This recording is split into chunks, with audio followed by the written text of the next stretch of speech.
Abra sua Bíblia, Romanos capítulo 12. Na carta de Paulo aos Romanos, capítulo 12, apenas o verso 11. Quanto ao zelo, não sejam preguiçosos, sejam fervorosos no Espírito, servindo ao Senhor. Sejam fervorosos no Espírito, servindo ao Senhor. Pai Celestial, eu oro em nome de Jesus, que o Teu Espírito Santo fale conosco nesta hora. Vem sobre nós e nos dê revelação e nos convence daquilo que o Senhor precisa nos convencer nesta manhã. E nós daremos somente ao Teu nome a honra, a glória, o louvor e toda a adoração.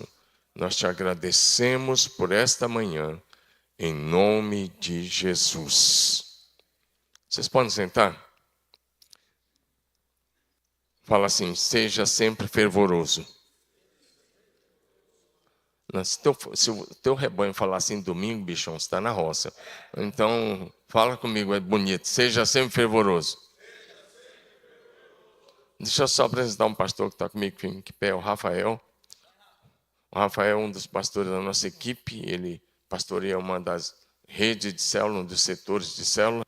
Né? Ele está lá comigo, também é prata da casa, assim como Osias e a Evelyn. Nós somos 12 pastores lá na equipe local.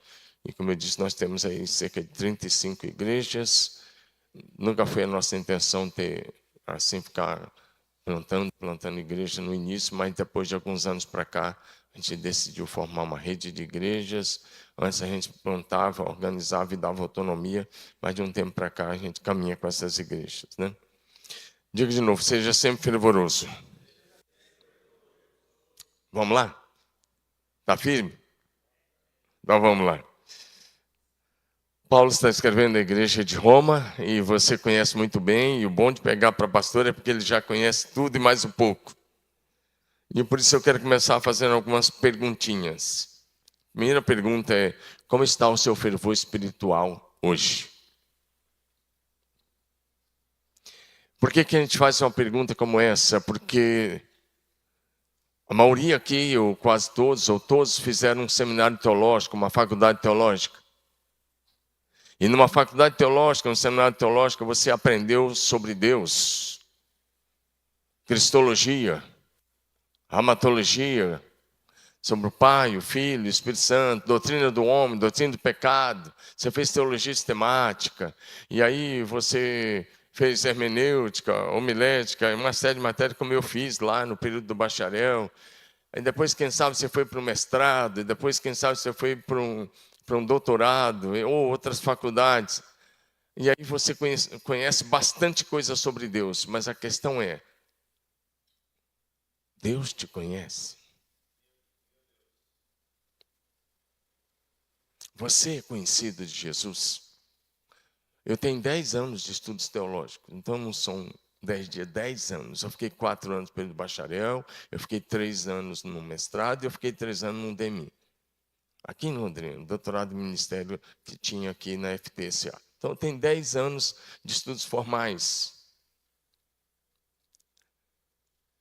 Mas isso não quer dizer nada se você não for altamente conhecido por Jesus. Porque o grande problema é que a gente encheu a cabeça de conhecimento sobre Deus. E aí a gente cai no piloto automático, porque a gente aprendeu a fazer coisas para Deus. E a gente começou a servir ao sistema muito mais do que a Deus.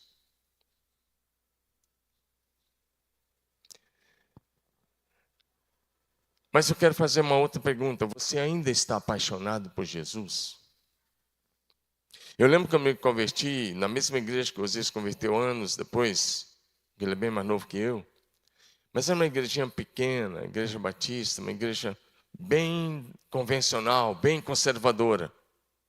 Mas eu não via a hora de chegar ao horário dos cultos, da quarta-feira, do domingo.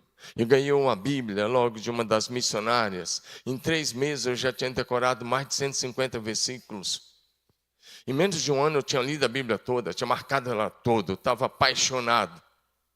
Só que alguns anos se passaram e de repente eu já estava indo para a igreja sem levar a Bíblia.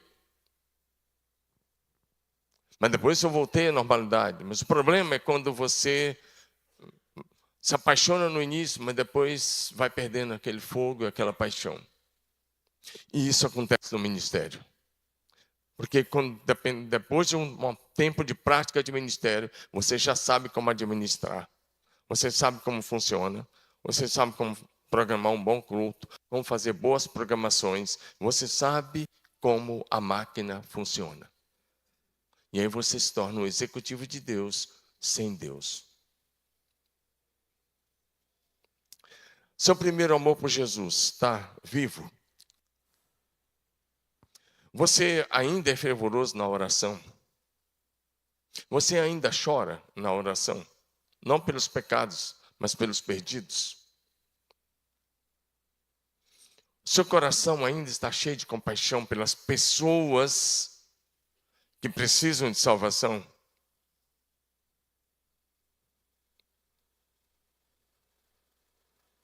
Você ainda está apaixonado por elas? Pergunta, vou perguntar de novo. Você ainda chora pelos perdidos de Londrina? Mas, vou repetir, mas pelo fim nisso. Você conhece Jesus de com ele caminhar? Ou você conhece sobre Jesus?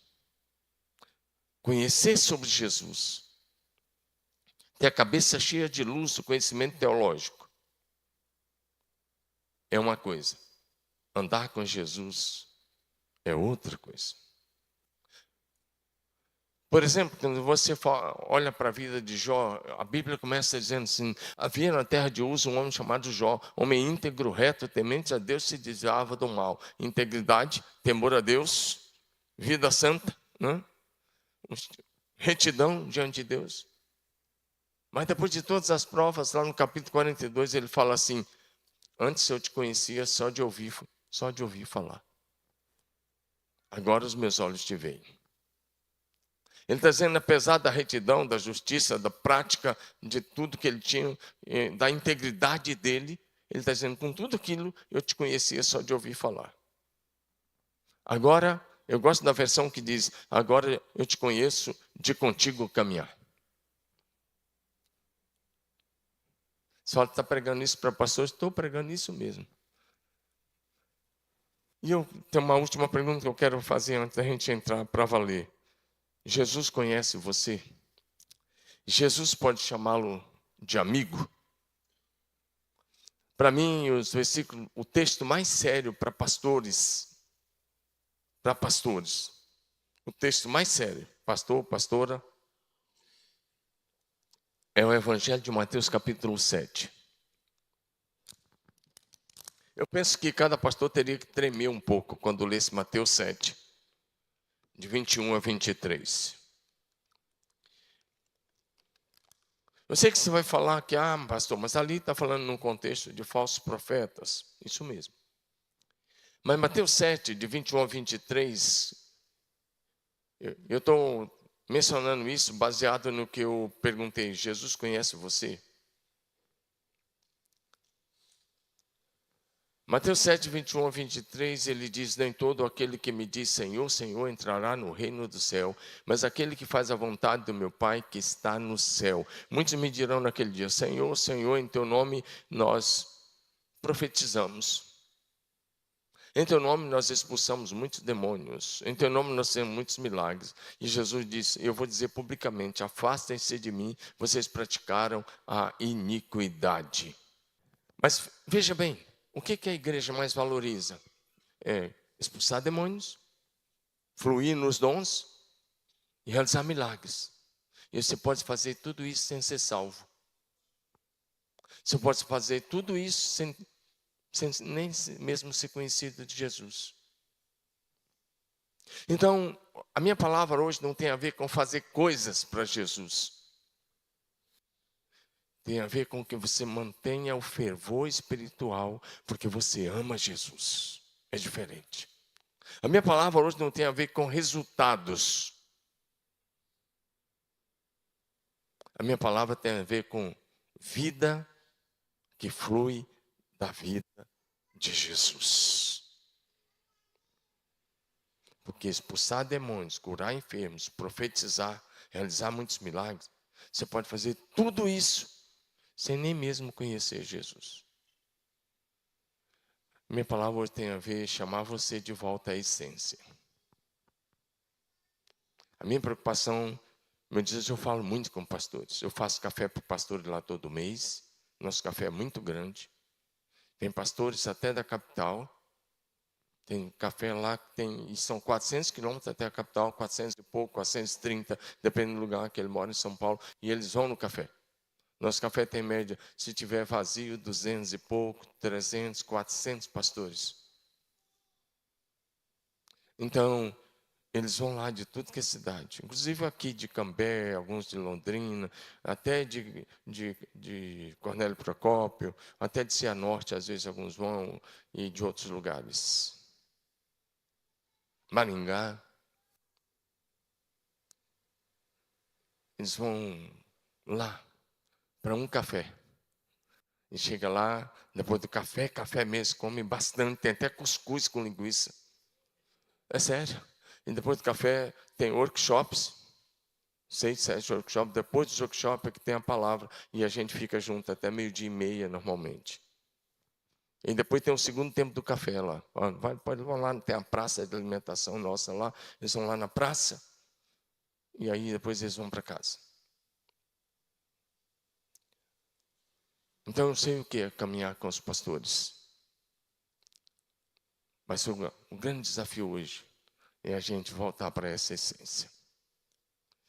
É preciso que diariamente, eu e você, que nós possamos fazer diariamente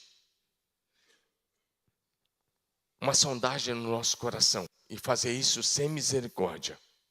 A gente precisa ter misericórdia com os outros, mas conosco mesmo. É preciso sondar o nosso coração sem piedade, sem misericórdia. John Wesley disse que todos os dias, à noite, ele sondava o coração e ele perguntava para si mesmo, em que horário a minha mente alojou pensamentos pecaminosos?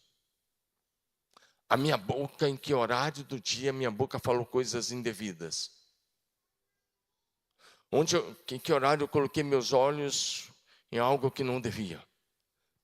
Que horário minhas mãos tocaram algo que não era para tocar? E ele disse que ele fazia isso sem piedade. E é preciso que a gente sonde o nosso coração sem piedade diariamente. A nossa mente, a nossa consciência, nosso intelecto, nossa vontade, nossas emoções, nossos sentimentos, nossa boca. E se a gente perceber que a gente falhou em algum momento, é preciso que a gente olhe também para esse ponto. Meu coração está frio hoje. O meu fervor ainda está aceso, estou com fervor mesmo, ou o fervor se foi. E se você perceber que ele se foi, volte à oração fervorosa. Volte ao jejum. Volte à palavra. Charles Finney, eu considero, acho que vocês também, um dos maiores avivalistas de todos os tempos. Se você olhar para a vida do apóstolo Pedro, quanto ele foi cheio do Espírito Santo, e você olhar para Charles Finney, que viveu no século XVIII, com certeza Charles Finney foi um dos maiores avivalistas de todos os tempos. Um advogado que se converteu aos 28 anos e se tornou um poderosíssimo avivalista. Mas ele disse que quando ele olhava para dentro de si, fazia esse autoexame, e quando ele percebia que o coração estava frio, ele ia para um sítio, e ele ficava 7 dias de jejum total e oração, até que ele percebia que o fervor tinha voltado. E ele disse, ele só voltava a pregar quando ele percebia que o fervor tinha voltado na sua totalidade. Por isso que ele chegava em alguma cidade, obviamente começava, porque ele chegou ali. Por isso que tem aquelas histórias dele chegar numa fábrica e as pessoas ficarem rindo dele no início, mas ele se posiciona em pé e de repente as pessoas começavam a cair sem nenhuma pregação dele. Um dos homens mais cheios do Espírito Santo de todos os tempos. Esse era o compromisso. Olhar para o coração diariamente. E ir para o lugar secreto. Até que o fervor voltasse. Hoje eu trago esse desafio para mim e para você. Algumas coisas que podem destruir o fervor espiritual. Bom, você já sabe disso, são doutores nisso. Deixar a leitura da Bíblia de lado. Eu sou daqueles que ainda leio a Bíblia de papel, eu trago aqui no iPad, mas lá em casa eu leio a Bíblia de papel, com a canetona na mão, com marca-texto na mão. Eu prefiro ler assim, porque eu decoro mais assim, eu aprendo mais assim. A outra coisa é quando você deixa de lado a oração fervorosa, intensa, perseverante. A comunhão com os demais colegas, pastores, a comunhão com os santos. Mas é quando você deixa de buscar a presença manifesta do Espírito Santo. É quando você cai no piloto automático do ministério. A coisa mais fácil é cair no piloto automático. Como é que eu sei? Porque algumas vezes eu já me percebi que eu tinha caído no piloto automático. 38 anos. Então, às vezes, se você cair no piloto automático, porque quando é que você cai no piloto automático? E hoje está mais fácil ainda. Hoje você nem precisa mais orar para fazer sermão, não é verdade? Você tem a IA, não é verdade? Você chega lá para IA, chat GPT, os mais diferentes IA que estão por aí. Você fala, eu quero um sermão sobre isso. E você descreve, e ela te dá o sermão prontinho. Então você vai lá e pega para o teu povo o sermão da IA. O problema é que você ali não tem mais nenhuma inspiração e não tem mais nada da revelação do Espírito para você. Você está com a revelação da IA. Você pode continuar fazendo isso. O problema é onde você vai chegar com esse tipo de coisa. Piloto automático do ministério. É quando você já sabe fazer as coisas. Você fala, nem preciso orar, eu já sei. Eu já sei. Ou quando você fala, tá bom assim. E você não ora mais. Não busca mais a palavra com sede de aprender. E aí você cai no piloto automático. Sabe qual vai ser o próximo passo? Você vai entrar num período de frieza, estagnação. E nesse período de frieza e estagnação, você vai cair num platô espiritual. E quando você cai num platô espiritual, a tua igreja também tem frieza, estagnação e platô. E tirar a igreja de um platô não é fácil. Eu sei muito bem o que é pegar uma igreja bem pequena e, pela graça de Deus, ver a igreja crescer.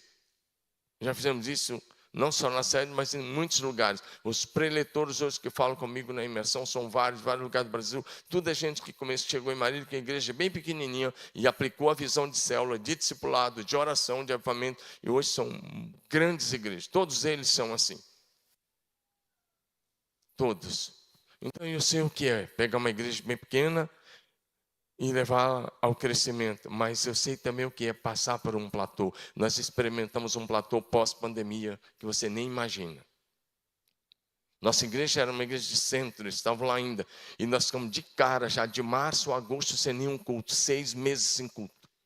Depois nós voltamos, e aí só podia ter, o maior de 60 não podia, nem eu podia, hoje não sei, nem eu poderia assistir o culto.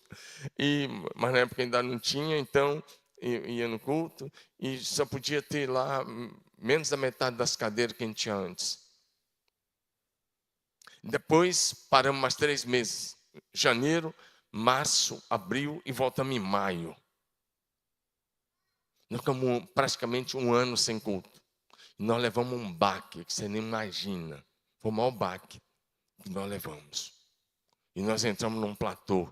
E eu te digo uma coisa, tirar uma igreja do platô, você gasta mais energia para sair do platô do que se você estivesse começando do zero. Mas o problema é quando o pastor está no platô espiritual. E aí alguém tem que ir lá e pegar aquele guindaste e levantar o cara do platô. E quer dizer uma coisa, se você está num platô, procura alguém que é homem de Deus, que vai te ajudar a sair do platô. Porque você sozinho talvez não vai sair. Presta bem atenção nisso. Nós temos 7 milhões de igrejas hoje no mundo. 7 milhões de igrejas. Desses 7 milhões de igrejas no mundo, 4 milhões estão em platô espiritual hoje. 4 milhões estão estagnadas. Significa 4 milhões de igrejas estagnadas estão vivendo um platô espiritual. 2 milhões de igrejas estão decrescendo, não é nem um platô, estão decrescendo. E apenas 1 milhão de igrejas hoje no mundo está crescendo. O desafio hoje é que esse 1 milhão de igrejas que estão crescendo, é adotar igrejas que estão em platô, que estão decrescendo e erguê-las novamente. Esse é um grande desafio. 4 milhões de igrejas hoje estagnadas. E igreja é um organismo vivo, dinâmico. Igreja, ou ela está crescendo, ou ela está decrescendo. E, na verdade, esses 4 milhões que eles dizem que estão no platô, ou que estão estagnadas, na verdade, elas estão decrescendo. E aí você pode olhar, a tua igreja está entre aquelas que estão crescendo, ela está estagnada, ou ela está decrescendo. E talvez você falar, não, é isso mesmo. Não, começa com você. Todo mundo conhece a frase do John Wesley. John Wesley dizia o seguinte: ou você coloca fogo nos teus sermões, ou coloca os teus sermões no fogo. O problema do pastor quando ele está num platô é que ele pensa que o avivamento vai começar nos bancos. E não existe avivamento começando com a membresia. Avivamento começa com o pastor. Ou vai começar com o pastor, ou não vai ter avivamento naquela igreja. E a outra coisa, como você está cansado de saber, não existe avivamento sem uma volta para a oração. Agora, vamos lá. Deixa eu dar continuidade aqui ao assunto. Eu vou agora mencionar um personagem do Velho Testamento, para a gente entender melhor essa questão do fervor espiritual. Primeiro lugar que eu quero enumerar, até aqui foi a introdução. O fervor espiritual nos mantém no propósito para o qual Deus nos chamou. O fervor espiritual nos mantém no propósito para o qual Deus nos chamou. O Senhor chamou Jeremias para ser profeta, quando ele ainda era bem jovem. Eu quero olhar um pouquinho para Jeremias com você. Porque a gente tem muita coisa que dá para se identificar como pastor dessa geração, olhando um pouco para a vida do Jeremias.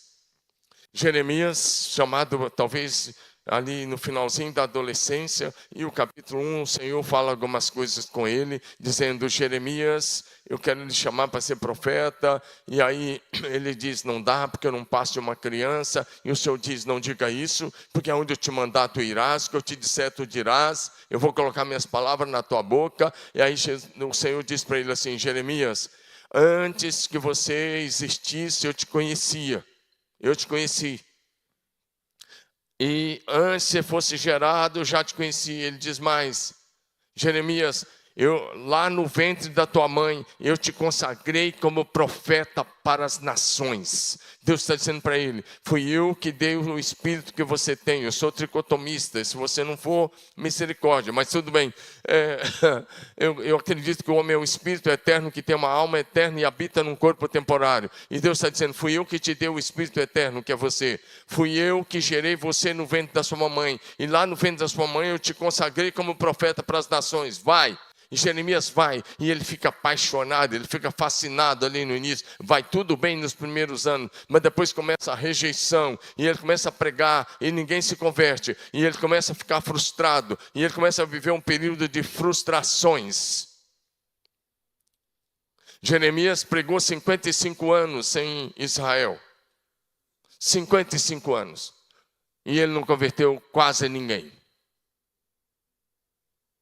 E aí, nesse período que ele está pregando e não está tendo resultado, ele vai ficando frustrado. Você está se identificando? Quando você está pregando e você não vê resultados? Quando você está, às vezes, pregando e está apenas mantendo, fazendo ministério de manutenção? Quando você está pregando e você se sente que está apenas zelando o aquário dos santos? Apenas tirando a poeira do Museu dos Santos todo domingo? Mas você não foi chamado para ser zelador de aquário dos santos. Você não foi chamado para tirar a poeirinha do Museu dos Santos. Você foi chamado para ter um ministério de avanço. A igreja tem um ministério de avanço. A Bíblia diz que o ministério da igreja é de avanço. Eu vou edificar a minha igreja e as portas do inferno vão prevalecer. Ele está dizendo: a igreja vai avançar. E mesmo que o inferno erga a muralha e seus portões, eles vão cair diante do avanço da igreja. Foi assim até aqui. E precisa ser assim. Mas a falta de resultado produz frustrações. E quando você vai olhar para Jeremias alguns anos depois, devido às dificuldades que ele enfrentou no exercício do ministério profético, devido à rejeição do povo de Israel, rejeitando a mensagem e o profeta, devido às críticas que ele sofreu, ele fala lá na frente, recordando o chamado, no capítulo 20 de Jeremias, ele vai dizer algumas coisas para Deus, agora ele vai falar do chamado de uma forma frustrada. Olha o que está, depois eu vou passar esse ponto, você vai entender isso. Jeremias 20, versículo 7 e 8, ele diz assim para Deus: tu me persuadiste, Senhor, e eu fui persuadido. Foste mais forte do que eu e prevaleceste. E aí o que ele diz para Deus? Eu sou motivo de riso o dia inteiro. Todos zombam de mim. Porque sempre que falo tenho que gritar e clamar violência e destruição. E aí ele diz para Deus: por causa da palavra do Senhor, eu me tornei objeto de deboche e de zombaria o tempo todo. Ele está dizendo: Deus, foi tudo bem lá no início, o Senhor me persuadiu. E ele disse: foi joia, foi legal. Mas ele disse: agora eu não quero mais. Eu me tornei objeto de deboche desse povo. Você já pensou assim alguma vez? Se você não pensou, não tem problema. Glória a Deus, aleluia. E eu espero que você nunca passe, mas eu já passei alguns momentos. Mas eu não cheguei nesse nível aqui. Na verdade, Jeremias aqui está vivendo uma depressão profunda. Isso mesmo, homens de Deus também vivem depressão. E se você é daqueles que falam que depressão é pecado, cuidado. Porque Moisés viveu um período de frustração. Estude Números 11, que ele chega a dizer para Deus: se é de continuar assim, pode me matar, tira minha vida que eu não quero mais. Lembra lá de Números 11? Ele abre o jogo com Deus. E aí Deus diz: não, vou te dar 70 auxiliares. Na verdade, Moisés passa um período assim. Você vai ver Moisés, você vai ver Noemi passando por um período de amargura pesado, que ela diz: não me chame mais de Noemi, mas me chame de quê? De Mara, amarga. Você vai ver o grande profeta Elias vivendo uma depressão, que ele foi parar no fundo de uma caverna. E você vai ver o grande profeta Jeremias, que está entre os 3 maiores profetas, vivendo um período de depressão profunda. O que Jeremias fala aqui? Capítulo 20 agora, os versículos 14 a 18, Jeremias diz assim, olha o que Jeremias escreve, ele escreveu: maldito o dia que eu nasci, seja dia de trevas e não de luz. Maldito o homem que deu a notícia ao meu pai que tinha nascido um menino. E ele diz assim: por que o ventre da minha mãe não foi a minha sepultura? Por que a minha mãe não ficou grávida para sempre?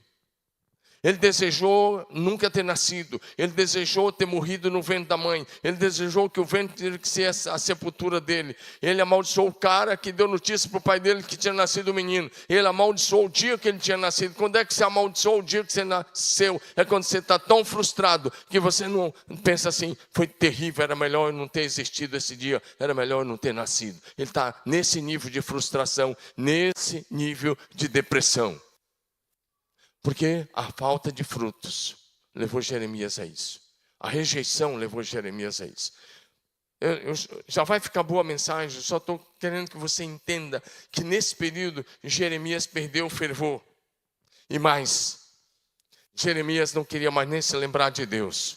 Porque diante daquela crise existencial, diante daquela crise emocional, diante daquela crise psicológica, o profeta Jeremias queria parar, queria desistir do seu chamado, do seu ministério profético. E talvez um dia você já pensou em desistir.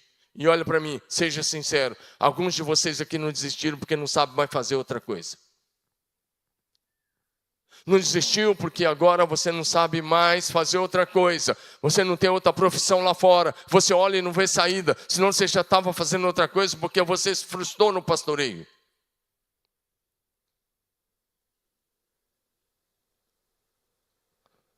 E você pode falar: ah, não é bem assim, é assim.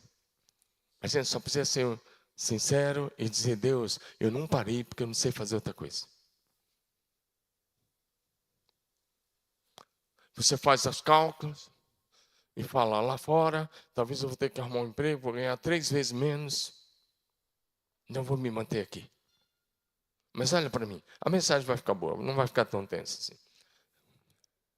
Mas Jeremias disse assim, que quando ele estava pensando de parar, um fogo incendiava o coração dele, e esse fogo queimava até os ossos dele. E é sobre isso que eu quero continuar falando com você, porque Jeremias capítulo 20, verso 9, ele diz assim, quando eu pensei, olha o que ele diz, quando eu pensei, ele está falando uma coisa seríssima, não me lembrarei mais dele. Ele está dizendo, quando ele pensei, não me lembrarei mais de Deus, e não falarei mais o nome dele.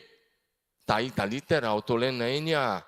Não me lembrarei mais dele, não falarei mais em seu nome. Ele disse, então isso se tornou para mim como um fogo que queima e que queima até os meus ossos.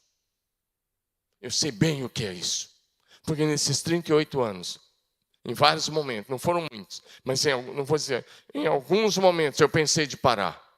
Em alguns momentos quando eu pensei de parar, uma única vez eu falei com uma pessoa. Eu não falo nem com a minha esposa quando vem esses sentimentos. Em alguns momentos, eu passei, em 38 anos, eu passei por 3 momentos de traição.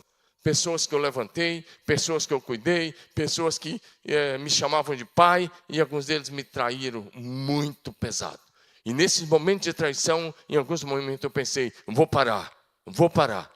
Mas sabe de uma coisa? Eu estou falando sério para vocês. Nesse momento, esse mesmo fogo que queimava o coração de Jeremias, queima no meu coração. E me levanta e me faz continuar. Vocês conhecem algumas dessas histórias. Gente que a gente pegou lá, que não tinha nada. Que a gente colocou para estudar, formou, fez tudo. Depois o cara vem e fala, estou saindo, vou abrir minha igreja. Você já passou por isso? Bem-vindo à humanidade daqueles que servem a Jesus, os pastores. É bem interessante você olhar para isso. E Jeremias diz, olha, é tão pesado, não me lembrarei mais dele, não falarei mais o nome dele. Ele está dizendo, eu quero parar tudo, não quero mais nem falar o nome de Deus. Na verdade, Jeremias aqui estava querendo deixar Deus de lado e o ministério de lado. A que ponto que chegou, mas toma cuidado que às vezes você pode chegar nesse ponto. Mas aquele mesmo fogo que queimava no coração de Jeremias vai incendiar teu coração. Vai te colocar de pé outra vez. Vai te levantar. Vai te fazer prosseguir e cumprir o propósito eterno. Diga amém. Diga aleluia. Sabe de uma coisa? Jeremias talvez pudesse achar assim, eu vou falar isso com Deus, Deus vai vir, vai passar a mão na minha cabeça. Fala, não, filhão, tranquilo. Eu vou te dar alguns convertidos aí. Vou amenizar para você. Eu vou fazer um afago, um cafuné em você. Tem vezes que Deus pode fazer mesmo, tranquilo, e é bom isso daí. Mas eu quero dizer uma coisa para você. Eu não vejo em nenhum momento, quando alguém estava depressivo, querendo desistir, Deus fazendo afago. A Bíblia me mostra, na maioria dos casos, é Deus mandando esse cara se arrepender. Jeremias estava precisando de um afago. E um dia que eu queria parar, vários anos atrás, na primeira traição que eu passei, foi muito duro, eu levei 1 ano e meio, 2 anos para ficar totalmente curado daquela situação. Mas deixa eu te falar uma coisa, emocional que eu estou falando.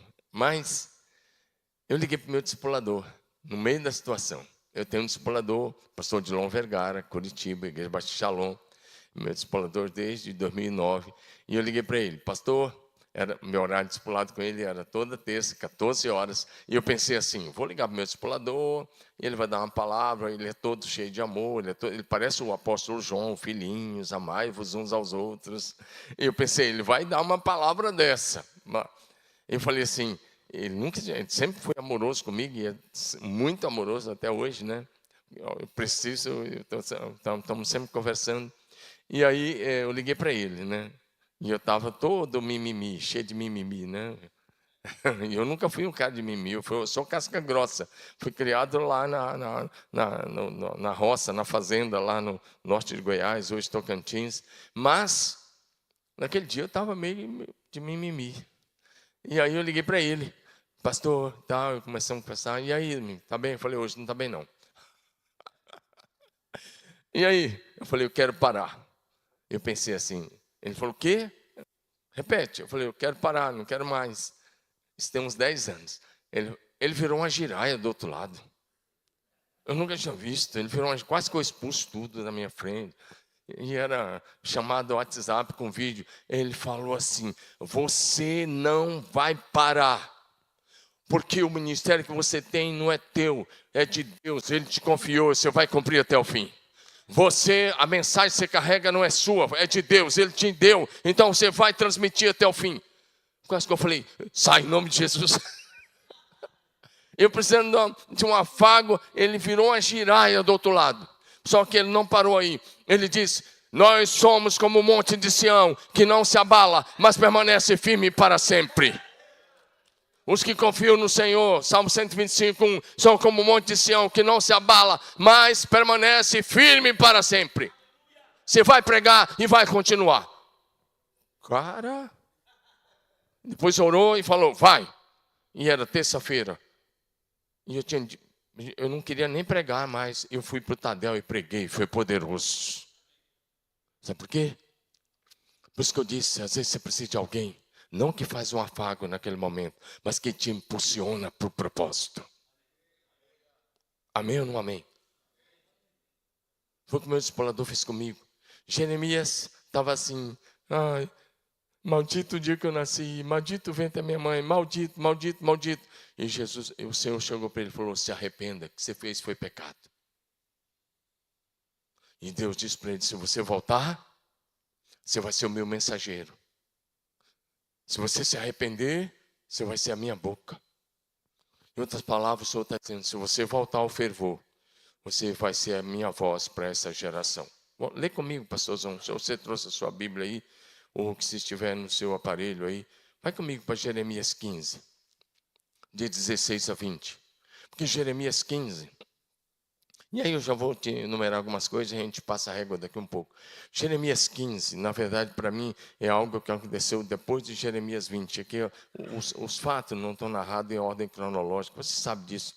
Muitas vezes na Bíblia, os fatos não estão narrados em ordem cronológica.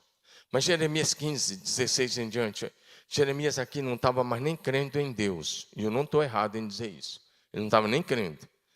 Jeremias 15, 16 a 20. Eu vou ler para você. Acompanha aí, está no telão também. Achadas as tuas palavras, logo as comi. As suas palavras encheram o meu coração de júbilo e alegria. Ele está falando lá do início do chamado. Falou no início, foi joia, foi júbilo, foi alegria, foi celebração, foi glória a Deus, aleluia. Pois eu sou chamado pelo teu nome, ó Senhor, Deus dos exércitos. Ainda agora ele começa a lamentar de novo, né? Porque ele fala do estilo de vida que ele estava levando. Nunca me assentei, e eu me assentei solitário, por me encher de indignação.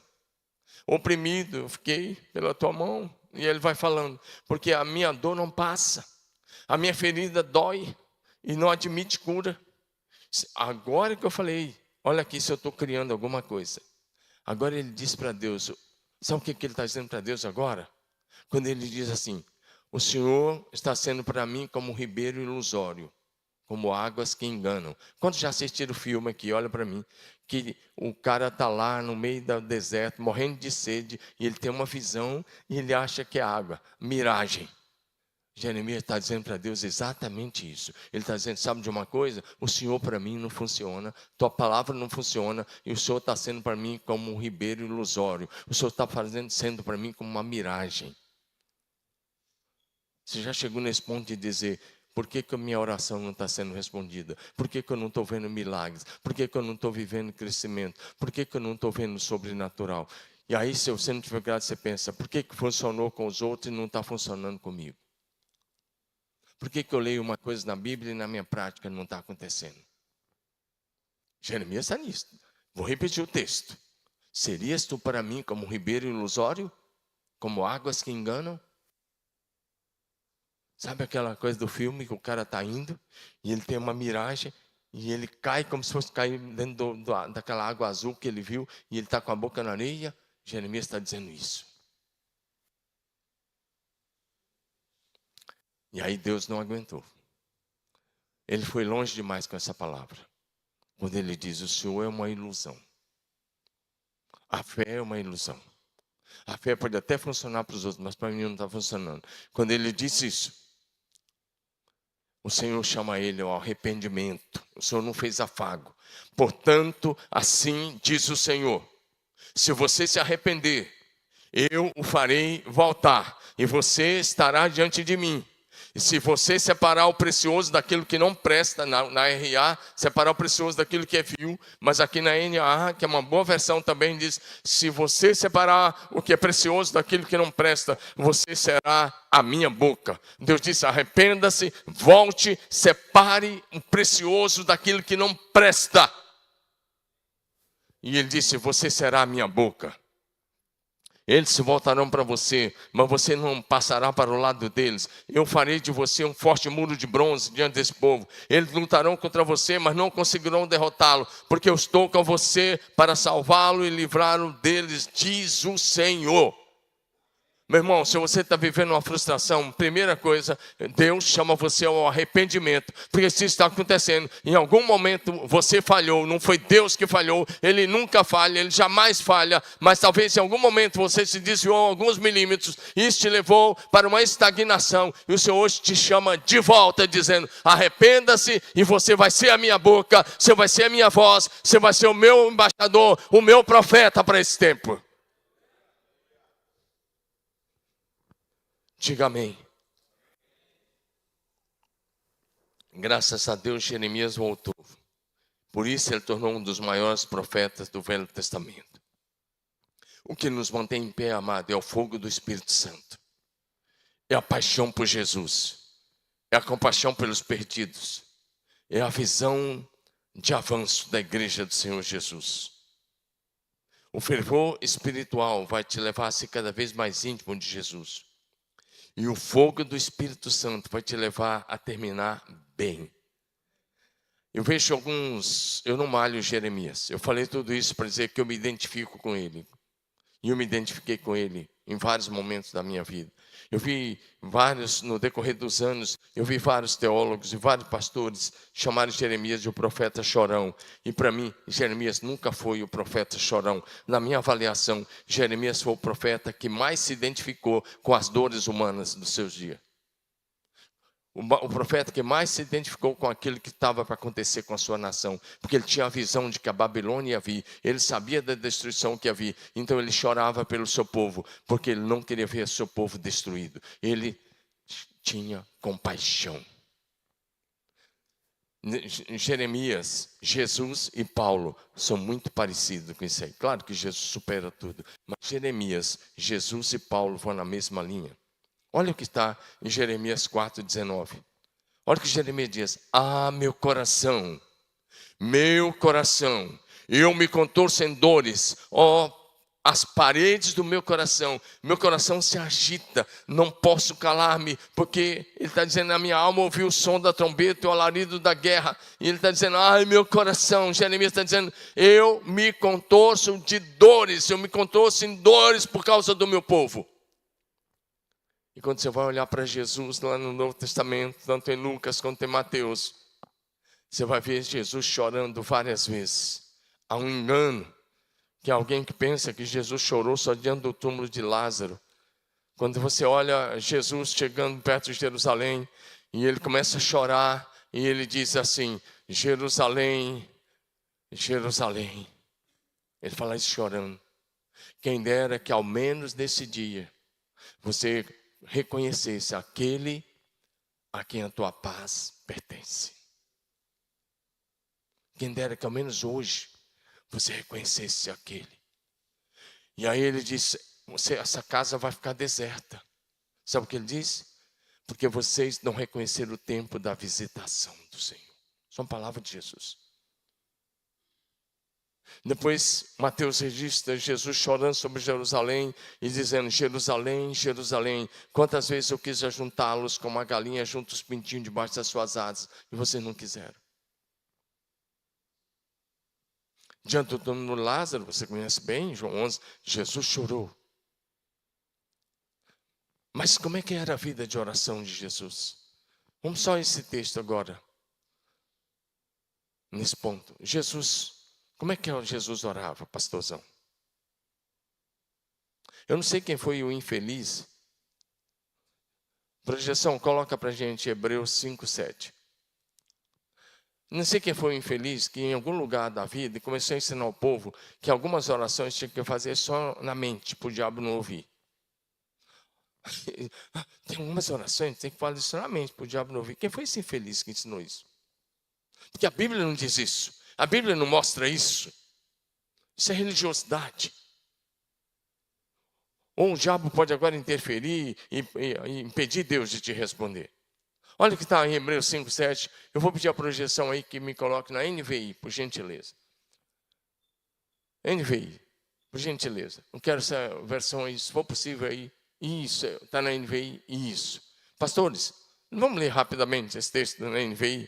1, 2, 3, vamos lá? Só um pouquinho essa frase. Durante o quê? Continua.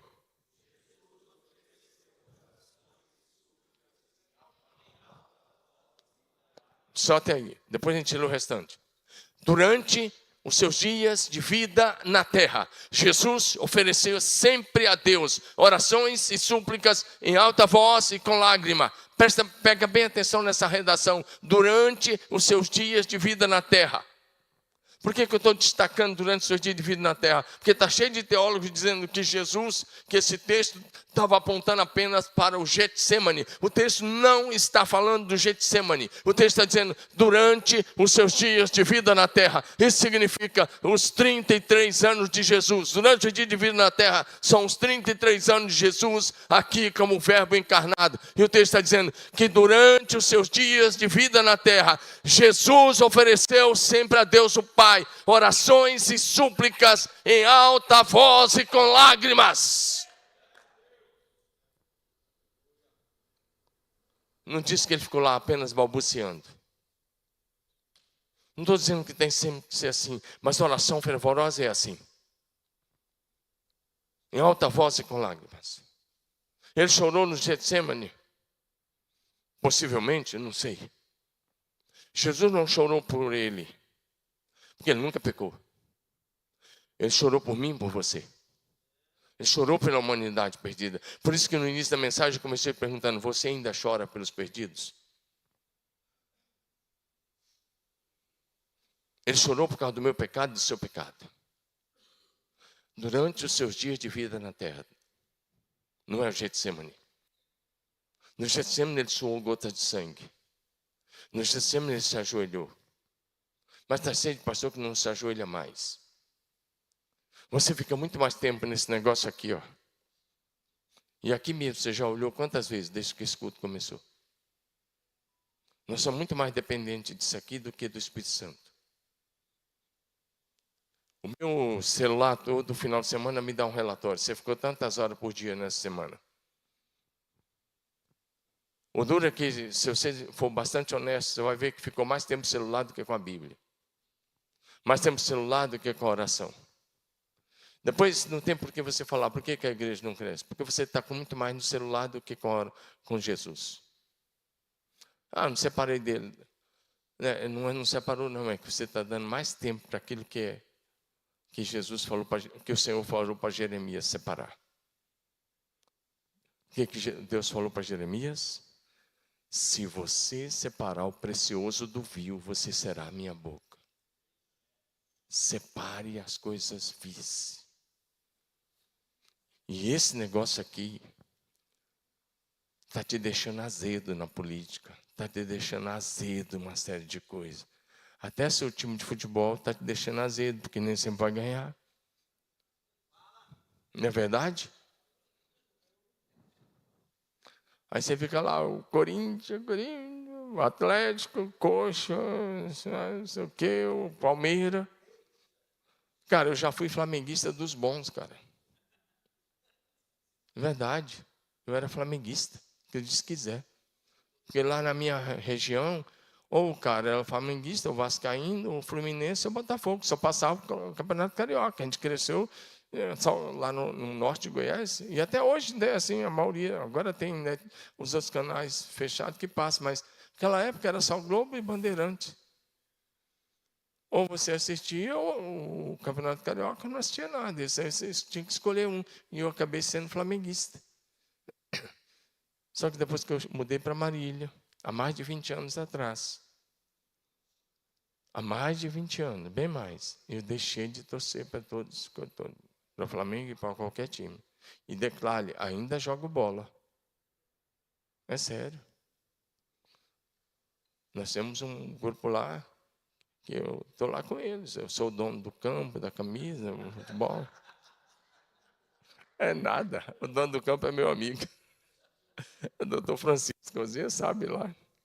Não tem chácara, nada. Mas eu sou amigo dos caras, eles me deixam jogar e vivem me chamando. Às vezes eu falto muito, né? Agora mesmo estou sem poder ir, fiz uma cirurgia nos olhos. Tem que esperar a lente cicatrizar melhor aí, ou sei lá, se juntar melhor aí.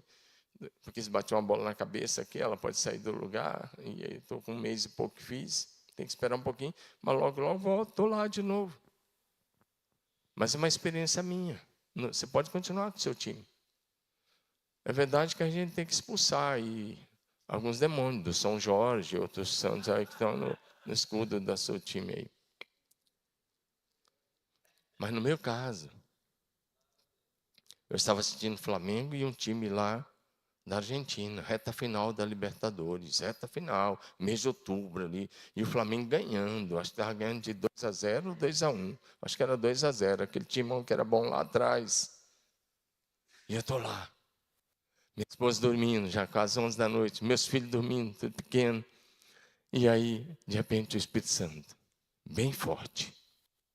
O que você está fazendo aí, rapaz? Estranho, né? Se ouvir uma voz forte dessa, né? E ele disse, e eu falei assim para ele, quase que eu falei, estou assistindo o Flamengo. Eu falei assim, estou assistindo o jogo do Flamengo. Quase que eu falei assim, estou assistindo o jogo do Flamengo, você não está vendo? Eu não falei isso, seria grosseria, né? Falei, estou assistindo o jogo do Flamengo. Ele deu um tempo e falou assim, você está perdendo seu tempo. Eu já fiquei alerta. Aí ele deu mais um tempinho e ele falou assim, o que o Flamengo vai poder fazer por você no dia do tribunal de Cristo? Literal, acredite se quiser. Eu aprendi a ouvir a voz do Espírito Santo há muito tempo atrás. E eu me levantei e fiz assim. E falei, desliguei a TV e falei para ele, só tem a minha palavra, que a partir de hoje eu não torço para time nenhum. No outro dia peguei a camisa do Flamengo, short do Flamengo, meão do Flamengo, as coisas do Flamengo tinha lá, faixa. Levei tudo na ação social da igreja. Na hora que eu fui entregar o rapaz da ação social, o que você está fazendo, pastor? Eu falei, a partir de hoje eu não torço para time nenhum. Porque o time para quem eu torcia, que eu estava perdendo meu tempo, até muitas vezes altas horas da noite, não vai poder fazer nada por mim no dia do tribunal de Cristo. Meu tempo hoje é para escrever, é para pastorear, é para atender. Entendia que se o dia tivesse 48 horas, não dava. Eu corro muito. Tem uma igreja grande para administrar. Tem mais 35 igrejas filhas para administrar. Eu discipulo mais de 200 pastores. Eu dou mentoria toda quarta para os pastores, gratuitamente. Às 9 da manhã, era quarta, 9 da manhã, 10:30 da manhã, 14:30. Agora eu parei o grupo das 10:30 e coloquei eles no grupo das 9 e das 2:30 da tarde. Então, eu tenho meu grupo lá local e o grupo online. Então, tem lá 70, 80 em cada grupo lá, online. Às vezes tem 100 e não sei quantos lá. E eles estão lá. E eu fico 1h20, 1h30 ministrando para eles. Meu tempo é para cuidar de pastores. É para cuidar de líderes. É para cuidar da igreja. Eu estou escrevendo Devocional 2027 e já estou com 252 dias prontos, correndo. Então, meu tempo não é para ficar com essas coisas. Meu tempo é para cuidar da igreja. É para cuidar de líderes. É para cuidar da igreja. Eu estou escrevendo Devocional 2027 e já estou com 252 dias prontos, correndo. Então, meu tempo não é para ficar com essas coisas. 2027 e já estou com 252 dias prontos, correndo. E aí eu me dediquei a escrever a uma série de outras coisas. Mas vamos caminhar para o final. Jeremias diz: meu coração se contorce. O profeta sentia as dores que Jesus sentia, por isso que Jesus chorava assim. Orava em alta voz e com lágrimas. Paulo vai dizer: filhinhos, porque de novo eu sofro as dores de parto, até que Cristo seja gerado em vocês. Minha pergunta, pastor João: qual foi a última vez que você chorou como Jesus pelos perdidos?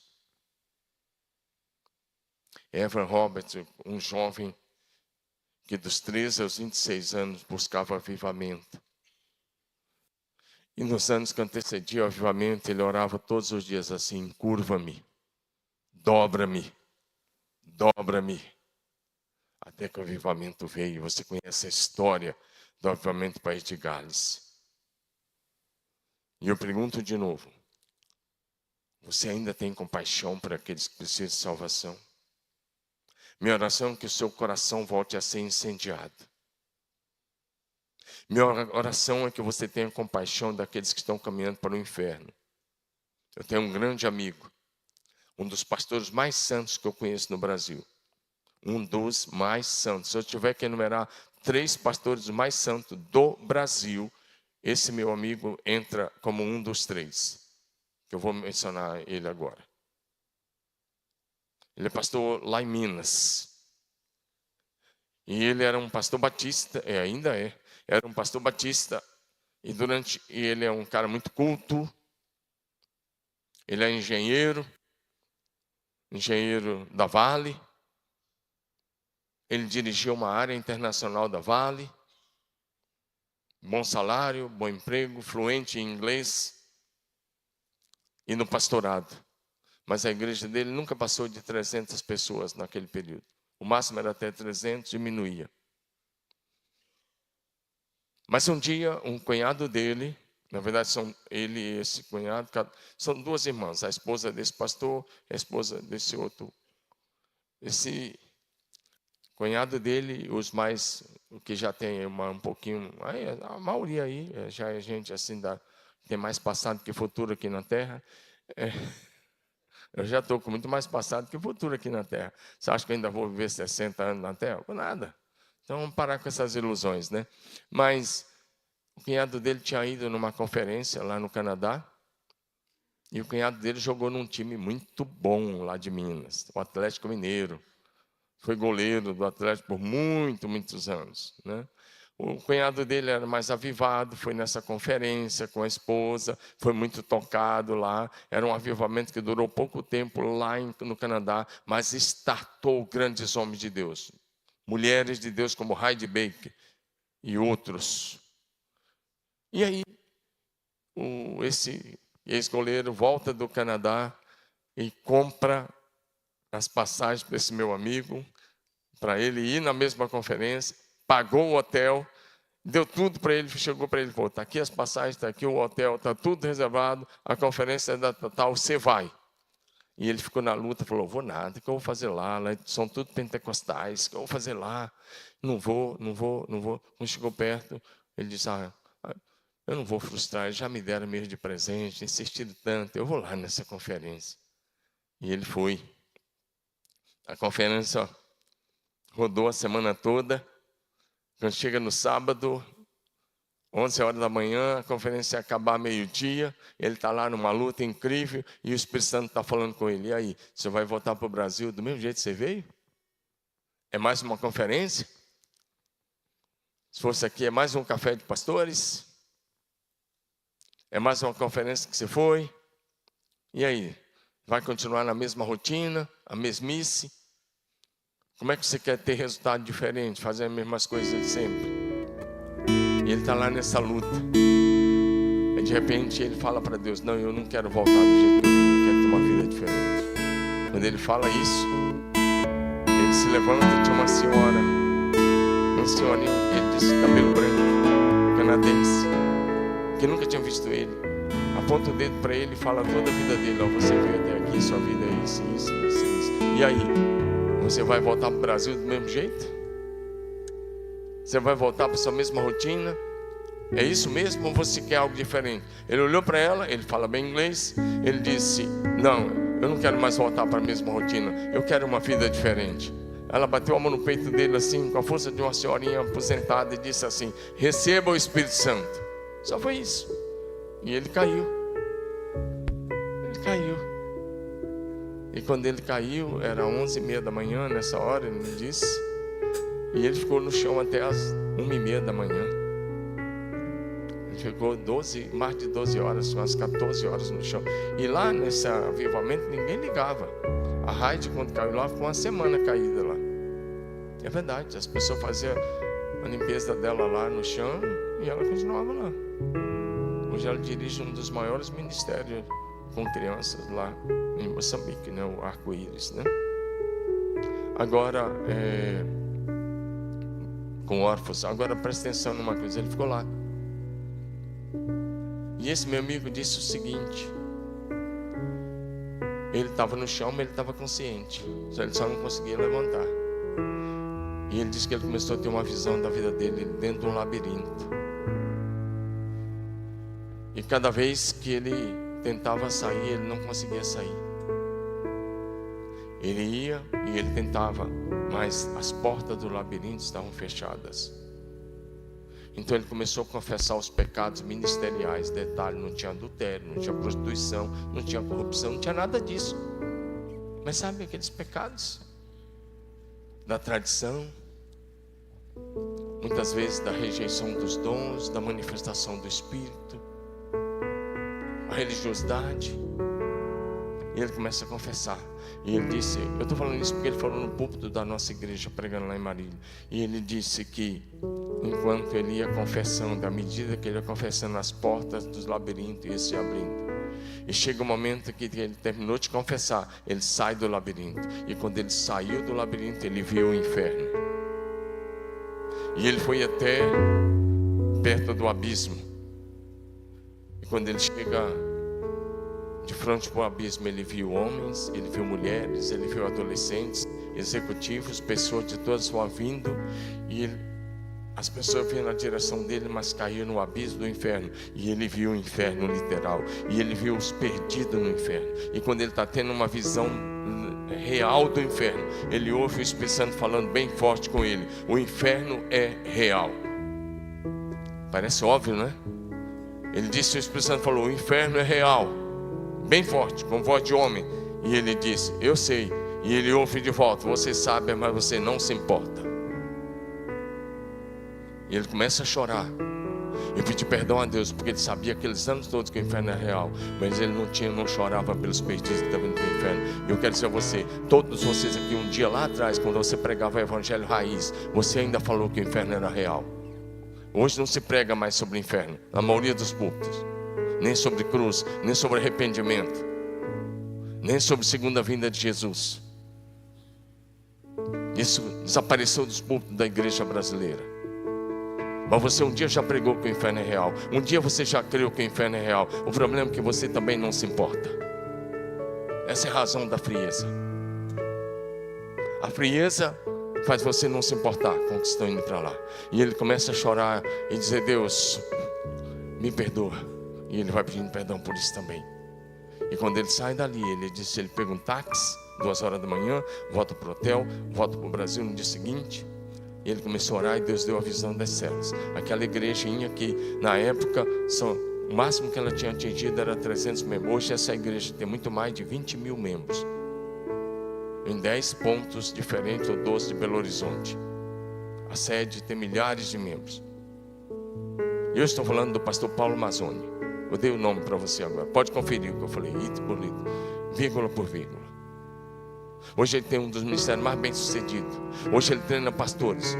Eu só conheço 2 pastores que dão treinamento para pastores de graça. É ele lá em Belo Horizonte e nós aqui em Marília. Os outros todos cobram bem. Mas nós fazemos de graça. Não porque queremos fazer, porque recebemos a direção de Deus assim. Hoje só a Batista Central, nos mais diferentes polos, tem mais de 20 mil pessoas em BH. Porque aquele homem teve uma visão do inferno. Porque o fervor voltou. Eu quero encerrar com você. Eu passei um pouquinho, estão tocando porque vocês já achavam que eu já ia parar. Não, você vai ter que segurar um pouquinho aí. Só mais um pouquinho. Eu preciso só encerrar com um ponto com você. Jeremias chorava pelo seu povo. Jesus chorou, Paulo chorava. Esses dois homens de Deus e Jesus, nosso Senhor, com esse nível de sensibilidade. Mas eu preciso encerrar falando de 3 pastores, só isso. Aguenta eu falar de 3 pastores, faço isso em 5 minutos. Se passar 10, a gente encerra. Pode ser, presidente? 3 pastores. Agora, vamos falar de 3 pastores. Antes de falar de 3 pastores, deixa eu só dizer uma coisa para você. Lembra das 10 virgens?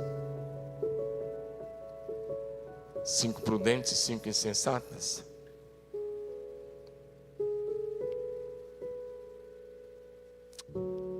Ou você mantém o teu fervor, cara. E desculpa falar cara, mas eu já falei. Ou você mantém o teu fervor, ou você corre o risco de ficar entre as 5 imprudentes. Porque quando você fala lá, quando você vê na Bíblia, Mateus 25, de 1 a 13, que as 5 imprudentes, quando ouviram o grito, aí veio um noivo, saiu ao seu encontro, e não tinha mais fogo, nem azeite, elas tinham perdido a presença e a unção.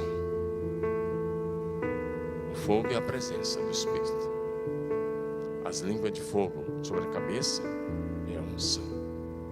E a presença é o que enche o coração. Atos 2 de 1 a 4. Pode olhar lá. Foram vistos língua de fogo, pôs uma sobre a cabeça, cada um deles. Isso é o dom. A unção não dom. Mas todos foram cheios do Espírito Santo. A pessoa do Espírito Santo passou a habitar neles. Eles não tinham mais presença, nem fogo, nem unção. Eles não tinham. E não entraram para as bodas. E quando eu digo melhor que começar bem é terminar com lamparina, azeite e fogo. A gente é muito bom para pregar isso para a igreja. Mas hoje, se você tivesse que se apresentar diante do tribunal de Cristo, se fosse hoje, como é que você estaria? Eu estou falando com você mesmo, pastor. E quem está falando para você hoje é um cara de 64 anos que está nessa caminhada desde os 16 e 38 anos como pastor. Eu sei bem o que são as lides do ministério pastoral. Eu conheço as lutas. Eu já passei por quase tudo.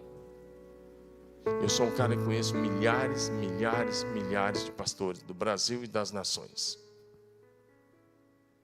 Eu sou amigo de grandes pastores do Brasil. Mas não me iludo com nada disso. Eu tenho um propósito. Encerrar bem. Terminar bem.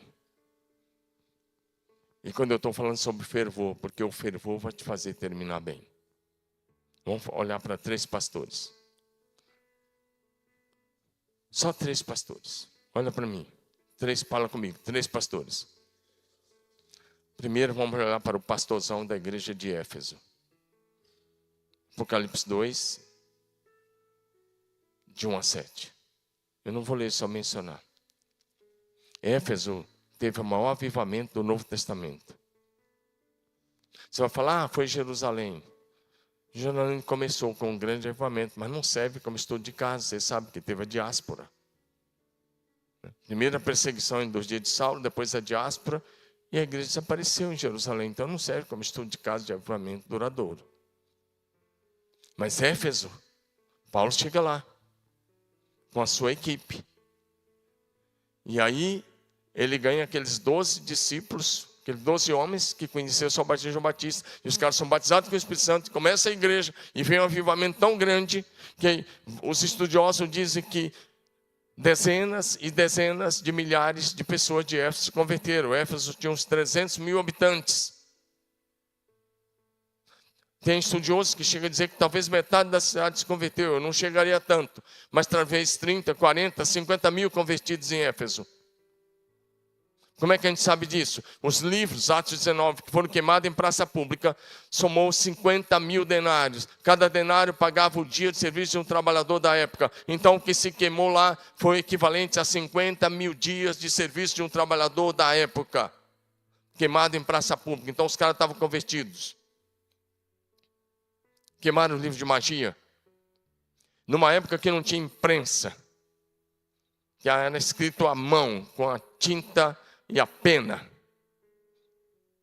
Mas, 20 anos depois da morte do grande apóstolo, o fervor tinha ido embora. E aí sim, vamos destacar Apocalipse 2, 4 e 5. E Jesus disse para o pastor, a carta do Apocalipse, olha para mim, não foi escrita para anjos. Se você acredita que as cartas do Apocalipse foram escritas para anjos, desculpa, então você não entendeu nada. Cada carta ali é direcionada ao pastor. Anjo ali no sentido de mensageiro. Presta atenção, vê se cabe no teu neurônio, vê se cabe na tua cabeça. Deus dá uma revelação a Jesus Cristo, ele dá para João pegar, escrever e ficar orando para o anjo aparecer, para ele entregar uma carta para o anjo. Cabe isso na tua cabeça? Não, você nem precisa de 2 neurônios para entender isso. Com 1 neurônio você já entende. Imagina com 2. Então olha para mim, vamos comigo. Ao pastor da igreja de Éfeso escreve. Aí Jesus se apresenta.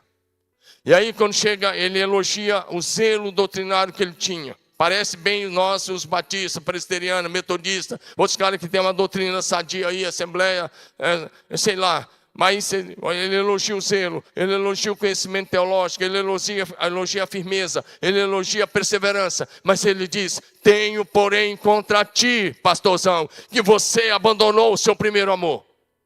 E porque o pastor abandonou o primeiro amor, a igreja abandonou o primeiro amor. E ele diz assim para o pastor, volta, arrepende, pratica as primeiras obras, senão eu virei e vou tirar do seu lugar o seu candelabro. Eu vejo pastores fazendo viagem para Israel.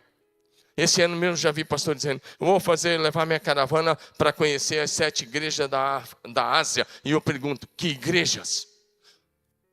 Já tem muito mais de 1000 anos que não tem igreja na Ásia, lá onde eram as 7 igrejas da Ásia.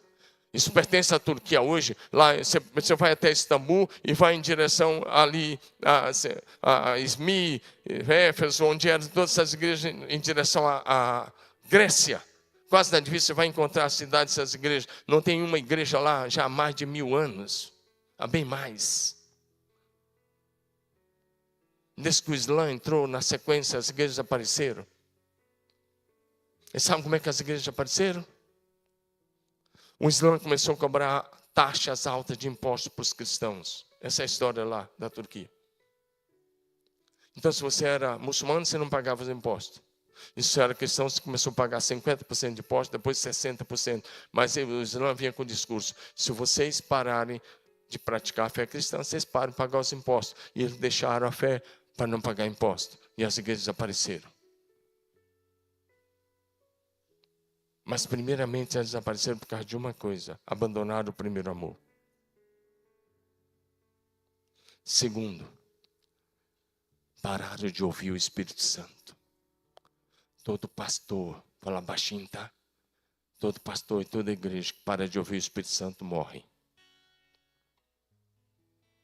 Vai lá onde eram as 7 igrejas, todas morreram. Só mais, agora o pastor de Éfeso tinha perdido o primeiro amor. A igreja perdeu. Segundo, pastor de Sardes. Como eu disse, o pastor de Éfeso é bem parecido conosco. Comigo e com vocês. Bom conhecimento teológico, boa doutrina, boa eclesiologia, tudo certo. Mas o primeiro amor, eu não estava lá. Você está se identificando? Vamos para Sardes, Apocalipse 3:1. Ao pastor da igreja de Sardes, escreve. E Jesus se apresenta. O pastor da igreja de Sardes, olha bem para mim, é bem parecido com os pastores famosos nas redes sociais hoje. Vou repetir. O pastor de Sardes aponta muito para os pastores famosos nas redes sociais.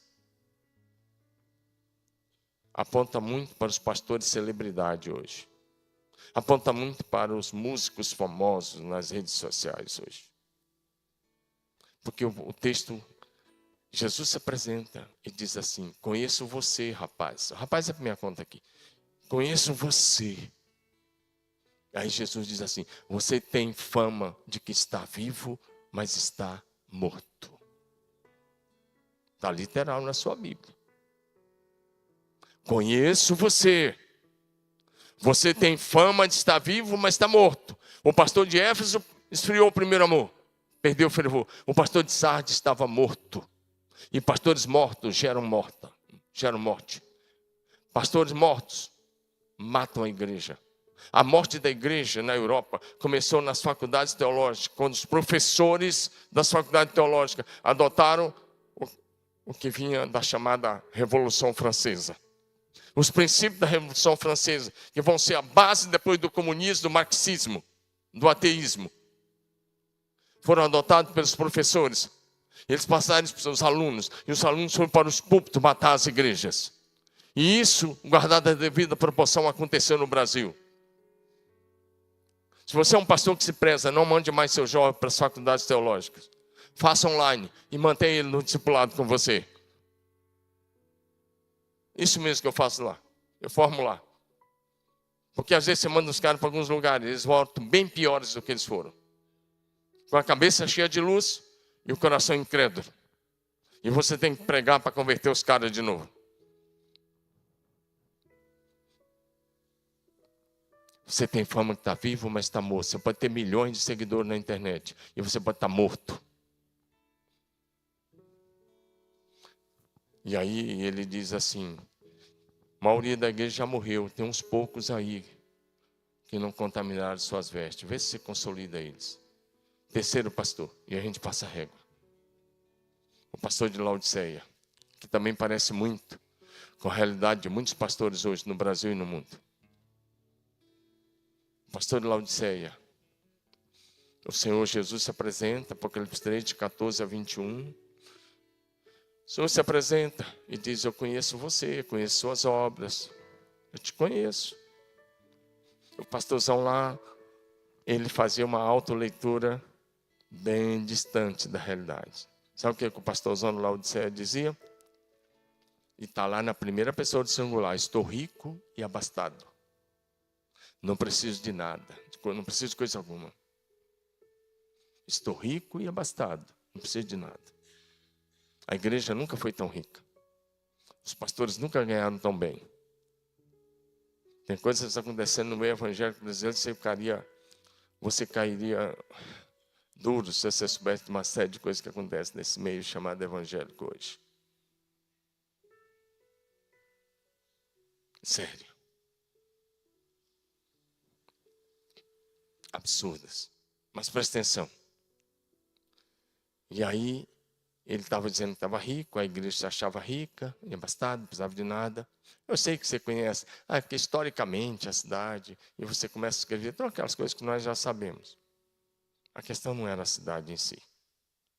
A questão não era porque a cidade era próspera.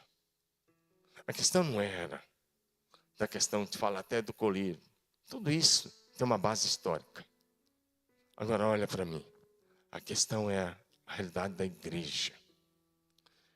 Ele se achava rico e abastado e Jesus falou 6 coisas que você não gostaria de ouvir nenhuma delas. Jesus falou 6 coisas para aquele pastor. Jesus primeiro falou para ele: você não é frio e nem quente.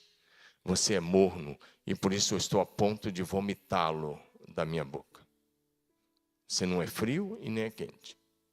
Você é morno. Primeira coisa que Jesus disse: você é morno. E por isso eu estou a ponto de vomitá-lo. Foi a primeira coisa. Aí na sequência Jesus já fala assim: você é infeliz, miserável, pobre, cego e nu.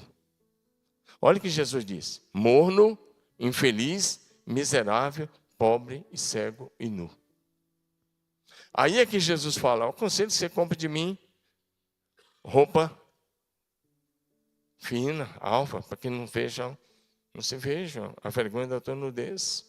Eu aconselho que você compre colírio, porque você é o pior cego, porque você não se enxerga como você está. Você não consegue fazer uma autoanálise. Sua leitura está errada. Ouro refinado no fogo. E assim vai. Mas, mais uma vez, Jesus disse: eu disciplino, eu repreendo, eu corrijo aqueles que amo. Volta. Arrepende e volta. Volta o quê? Volta ao fervor. Eu encerro aqui, meus amigos, dizer: eu estou nessa jornada com você. Paulo diz: sejam fervorosos no Espírito. O pastor de Éfeso perdeu o fervor e perdeu o primeiro amor. O pastor de Sardes tinha fama nas redes sociais, mas estava morto espiritualmente. O pastor de Laodiceia tinha dinheiro no caixa, muita grana, e era aquele que se mede, onde você olha para o carro e para a ostentação, mas era morno, infeliz, miserável, pobre, cego, estava nu. E isso aponta para a igreja atual também. Eu quero encerrar orando com você, meu querido amigo.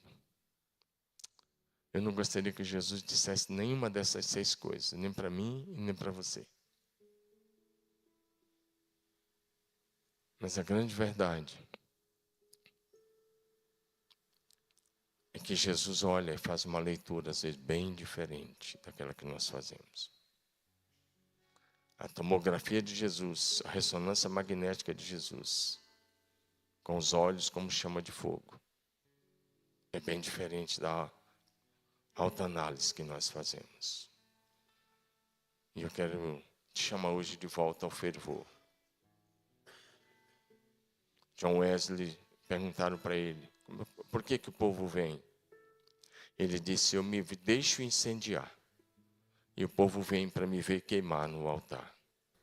Eu só quis ser uma voz, como eu disse, quem sabe isso possa trazer você de volta ao fervor, para que no último dia, eu e você possamos estar em pé diante do Filho do Homem. Para que no último dia,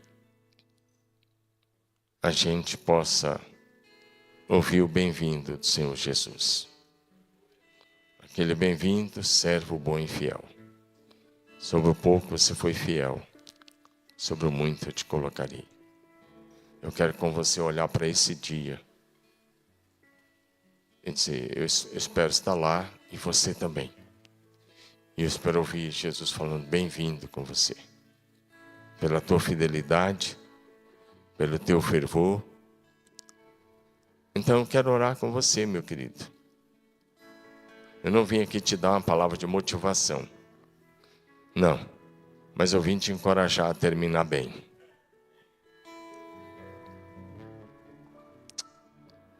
Quem sabe você caiu num platô. Quem sabe você está frustrado.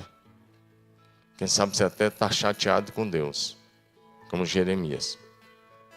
Mas quem sabe agora de manhã você vai voltar e vai voltar para casa hoje com fogo novo. Dizendo: Deus, eu quero viver uma nova realidade, para que até no último dia, como dispenseiro, eu quero ser encontrado fiel.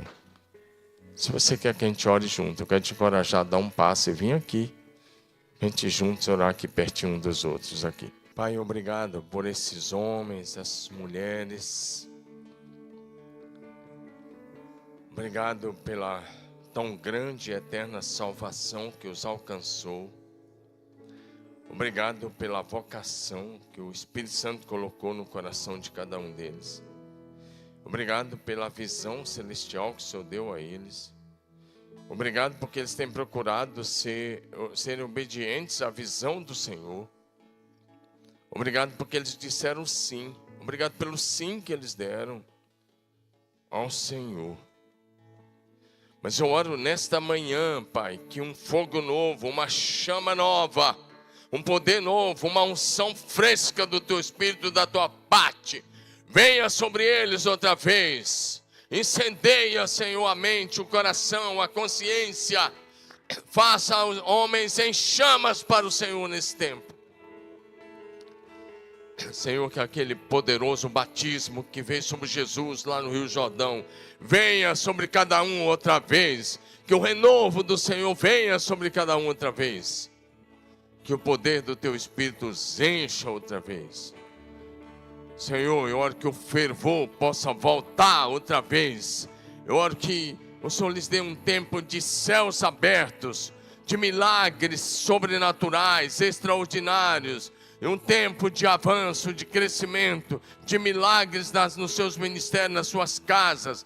Eu oro por um avivamento pessoal, familiar e ministerial. Eu oro por um tempo que teus filhos sejam apenas a tua voz nessa cidade, no Brasil e entre as nações, aonde o Senhor os levar. Pai, eu oro que tome teus filhos nas tuas mãos. Eu oro, Senhor, em nome de Jesus, para que o Senhor os sustente em ti, para que até o último dia eles sejam encontrados fiéis. Eu oro que eles possam terminar aprovados em Cristo Jesus, o Senhor. Eu oro que no último dia nós estejamos lá na tua presença para ouvir o bem-vindo do Senhor Jesus. Abençoa as suas igrejas, abençoa a família de cada um, abençoa o ministério de cada um. Senhor, dá o coração do Supremo Pastor. Senhor, eu oro que o Senhor esteja repartindo com eles uma unção poderosa para esse tempo, para que os teus filhos possam continuar avançando e avançando, sem jamais olhar para trás. Eu declaro a tua boa mão, a tua bênção, a tua presença e a unção dobrada do teu Espírito sobre cada um. Eu oro com fé e com gratidão, em nome de Jesus Cristo, Senhor. Amém? Amém?